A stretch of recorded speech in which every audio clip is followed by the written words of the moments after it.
The new nation went bounding into the 19th century in a burst of movement.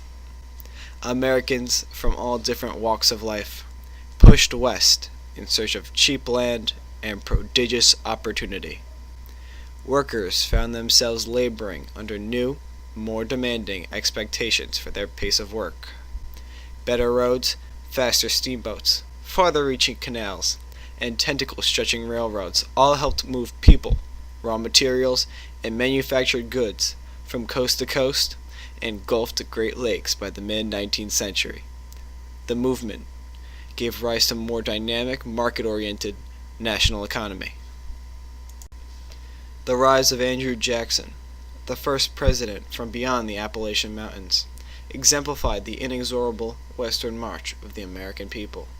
The West, with its raw frontier, was the most typically American part of America, as Ralph Waldo Emerson wrote in 1844. Europe stretches to the Alleghenies. America lies beyond. The American people were restless and energetic, seemingly always on the move westward. By 1840, the demographic center of the American population had crossed the Alleghenies. Legend portrays an army of muscular axemen triumphantly carving civilization out of the western woods. But in reality, life was downright grim for most pioneer families. Poorly fed, ill-clad, housed in hastily erected shanties, they were perpetual victims of disease, depression, and premature death. Frontier life could be tough and crude for men as well. No holds barred wrestling, which permitted such niceties as biting off of noses and the gouging of eyes. Pioneers in a hurry often exhausted the lands in the tobacco regions and then pushed on, leaving behind barren and rain-gutted fields. In the Kentucky bottomlands, cane as high as 15 feet posed a seemingly insurmountable barrier to the plow. But settlers soon discovered that when the cane was burned off, European bluegrass thrived in the charred cane fields.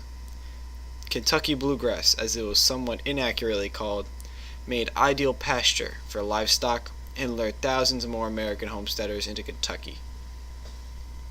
By the 1820s, American fur trappers were setting their trap lines all over the vast Rocky Mountain region.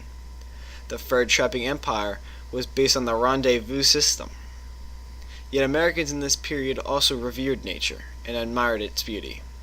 Indeed, the spirit of nationalism fed the growing appreciation of the uniqueness of the American wilderness. Searching for the United States' distinctive characteristics in this nation-conscious age, many observers found the wild, unspoiled character of the land, especially in the West, to be among the young nation's defining attributes. Other countries might have impressive mountains or sparkling rivers, but none had the pristine natural beauty of America, unspoiled by human hands and reminiscent of a time before the dawn of civilization. This attitude towards wilderness became in time a kind of national mystique, inspiring literature and painting, eventually kindling a powerful conservation movement.